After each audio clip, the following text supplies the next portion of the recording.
Oi, turma do livro Quem Ama Educa e Samitiba. O segundo casamento pode dar mais certo que o primeiro, já que o casal aprende com os erros e sofrimentos anteriores. O casal aprende que amor e atração sexual sozinhos não são suficientes para manter a união e agora está mais disposto a resolver conflitos, superar as dificuldades, tolerar e aceitar as diferenças, pedir ajuda no que for necessário, ajudar o outro no que for possível, buscar novas soluções para velhos problemas, alimentar com novos temperos a rotina familiar, reconhecer que a força do casal é muito maior que a soma de cada um. Na realidade, quando o novo casal age assim, transmite esse modelo relacional aos filhos, educando pelo como somos. Provavelmente as crianças utilizarão essas disposições relacionais no cotidiano, obtendo excelente qualidade de vida. Contudo, se o casal nada aprendeu com o primeiro casamento, pode repetir os erros e assim viver de relacionamento em relacionamento, percorrendo uma jornada que dificilmente deixará os filhos felizes. Ele transmite pelo como somos intolerância, egoísmo, dificuldade de superar conflitos e problemas, cometendo os mesmos erros e julgando que o erro é o outro. O segundo casamento, então, gente, ele pode ajudar muito na educação de uma criança. Se as pessoas que passaram pelo primeiro aprenderam as lições, né? As coisas que deu errado. Aí vai tentar fazer tudo diferente no segundo casamento e, consequentemente, os filhos vão ficar observando a mudança de comportamento dos pais.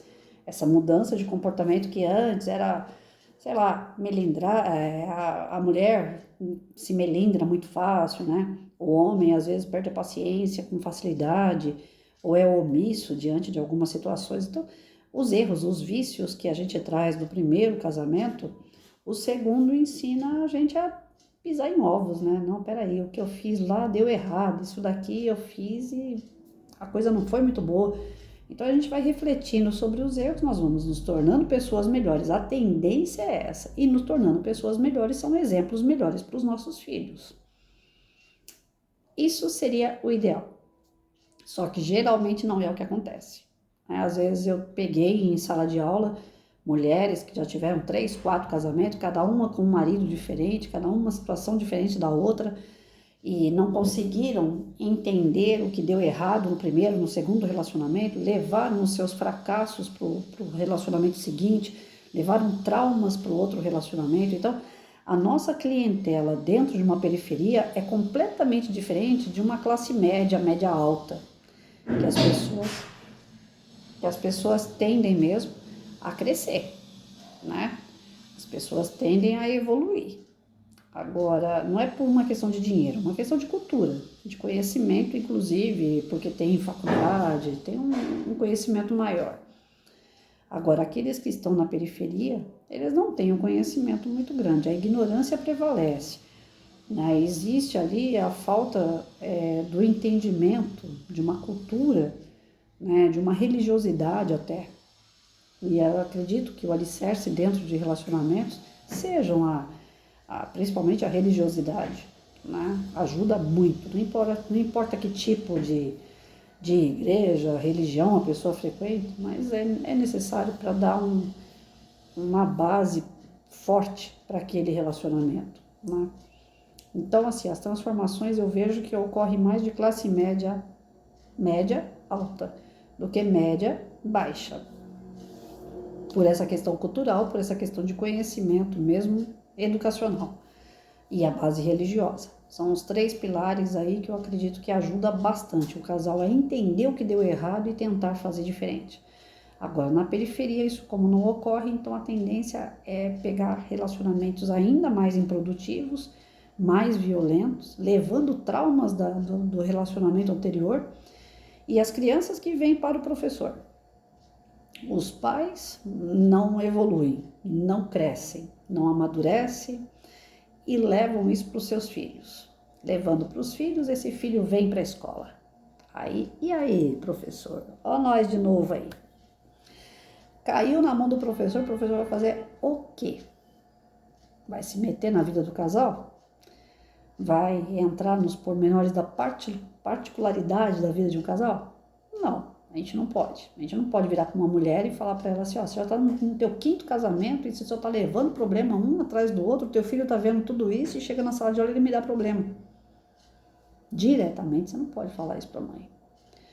Mas aí volta de novo. Quando existe a falta da estrutura familiar, quando existe o desequilíbrio no meio familiar, cabe ao professor chegar naquela mãe, naquele pai e falar, olha, vocês não estão conseguindo dar conta, precisam de ajuda. E vocês tendo ajuda, vocês ajudam o filho de vocês, porque ele está sentindo, ele está tendo problemas. E o mais importante para o professor é o aluno. Para atingir o aluno, você vai ter que saber o que passa na família dele. Então, eu creio que esse capítulo inteirinho a gente vai estar falando, né? Vai estar chovendo molhado, como a gente fala. Porque é o que cabe ao professor, não tem outra situação, não tem outra coisa que nós podemos fazer. Né? É levantar da família os problemas, é encaminhar para tentar solucionar esses problemas, para especialistas, né? O psicólogo vai analisar, talvez precise de um psiquiatra, um neuro. Nós vamos tentar, com a criança em sala de aula, trabalhar projetos. Eu defendo porque eu sei que dá certo. Então, trabalhe com projeto. A criança está falando, né, da árvore genealógica dela lá. Um monte de pai, um monte de irmão, um monte de mãe, madrasta, padrasto, já virou um nó a cabeça da criança. Traga pessoas que o casamento deu certo. Traga pessoas para falar o que é a união de uma família. Trabalhe o tema família. Dê a estrutura para essa criança para ela entender que família é constituída por pai, mãe e filhos. Mas que se não der certo aquele casamento, existe a possibilidade do segundo. Existe a possibilidade dos pais se relacionarem com outras pessoas, que talvez eles venham ter filhos com outras pessoas. Mas que isso pode agregar na vida deles de forma positiva, que eles vão ter mais irmãos, que eles vão ter mais gente dentro dessa família, né? Então a gente tem que trabalhar os diferentes tipos de família, trazer pessoas que têm diferentes tipos de família para falar de como que é a família delas, o que deu certo, o que deu errado, os traumas, as alegrias, as vitórias, as derrotas. Quando você abre esse leque de conversa numa sala de aula, não importa, gente, se a criança tem 6 anos de idade ou se ela tem 11. Não importa. Eu estou falando de ensino fundamental 1 e também de ensino fundamental 2. Dá para fazer.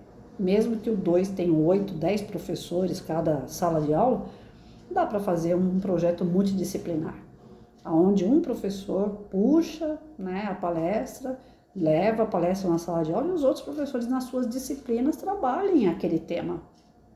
Porque como professora de 1º a 5º ano, eu sempre trabalhei a multidisciplinaridade. Sempre utilizei todas as disciplinas com um único conteúdo. Então, eu colocava lá, tema, família. Então, eu trabalhava matemática, dados estatísticos sobre família, situações, problemas sobre família, as 4 operações sobre família, né? Pegava português, trabalhava os textos, trabalhava reflexão, interpretação de texto, ortografia, gramática, dentro daquele contexto da família. Pegava a história, contava a história da família daqueles alunos, trabalhava que existiam aqui outros tipos de família, podia falar da família real, trazida lá de Portugal para cá, para o Brasil, aí começava a contar a história do descobrimento do Brasil. Então, a gente vai puxando ganchos de assunto até que aquele tema faça sentido de verdade para a criança. E aquele contexto dê para trabalhar destrinchando todas as disciplinas e conteúdos que estão lá no programa, no planejamento anual. Então, eu nunca fugi, nunca fiquei... tem muito disso, né? Na prefeitura aqui, principalmente, eu vi muito isso. Projeto, para eles, lançar um plano de aula para eles é projeto. Porque eles lançam lá, projeto dengue. Está sendo falado dengue até não querer mais, então vamos fazer o projeto dengue. Trabalha uma semana o tema, expõe cartazes, coloca a criançada para cantar, para poder fazer uma peça de teatro, levar panfletinho, distribuir na casa deles, tira foto, mostra as fotos que eles tiraram. Uma semana. Acabou o projeto. Isso para mim é um plano de aula, um plano de ensino. Não faz sentido. Porque em uma semana você não dá conta de um assunto tão vasto e tão importante. Todo e qualquer projeto, ele tem que ter o começo, ele tem que ter todo um desenvolvimento e a finalização desse projeto. Aonde é que eu quero chegar com esse projeto? Eu quero acabar com a dengue no meu bairro? A escola está lá para isso, ela deveria ser para isso. Então ela tem que monitorar esse bairro, ela tem que trazer a comunidade para dentro da escola, conscientizar a comunidade para que essa comunidade volte lá fora e faça o que tem que ser feito. Então para isso vai exigir meses de trabalho e não uma semana, 2 semanas, 15 dias e pronto, acabou o projeto. Tudo lindo e maravilhoso. Uma peça de teatro encerra o projeto. Pronto, nós já fizemos nossa parte. Não teve transformação? Não teve o porquê de fazer aquilo. É só conteúdo jogado em cima das crianças à toa. Uma ou outra que é mais espertinha, que tem um nível cultural um pouquinho maior, que tem mais conhecimento, porque os pais também dão esse conhecimento, elas vão pegar tudo que o professor fala, conhece e vai adquirir conhecimento, mas aquelas crianças que a gente está falando aqui, de pais separados, que tentam fazer a sua vida novamente, mas que carregam seus traumas, sua violência, que levam seus problemas psicológicos para outros relacionamentos, a criança que está vindo dali, dessa família, fala de dengue para ela, dengue, mosquito, pernilongo, covid, é tudo a mesma coisa. Elas não fazem a menor ideia do que você está fazendo. É um trabalho para inglês ver. Então a criança que vem de uma família desestruturada, que não deu certo o primeiro casamento, que o segundo, o terceiro, o quarto também não está dando, ela precisa de auxílio. E tem que ser trabalhado primeiro o foco, da onde está vindo o problema. E o professor precisa descobrir o foco. Então nós temos essa missão. Eu digo missão porque isso não está lá naquele papel que vem, né? Cabe ao professor, né? Aquela lista de cabe ao professor não está lá. Cabe ao professor ver o seu aluno como uma pessoa, como uma vida. Lá não está isso. E é o mais importante de tudo. Eu falo isso porque foram mais de 32 anos trabalhando dessa forma e descobrindo o meu aluno, quem ele era, o que ele precisava de fato para eu trabalhar.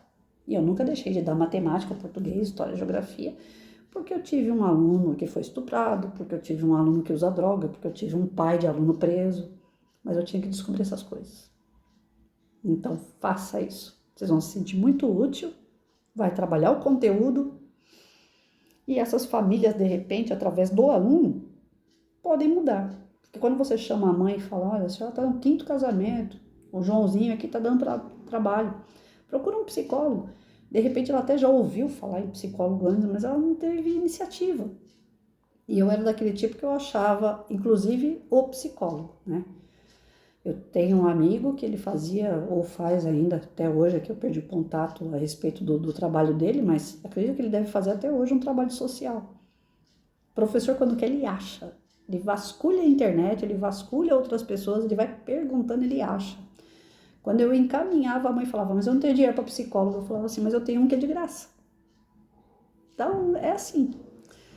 Quando você está preparado para o trabalho aparece e você dá conta dele. Então, faça isso. Descubra as famílias dos seus alunos.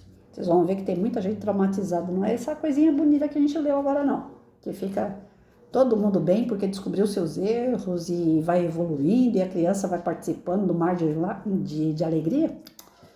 A realidade na periferia é outra. É bem outra. E é triste.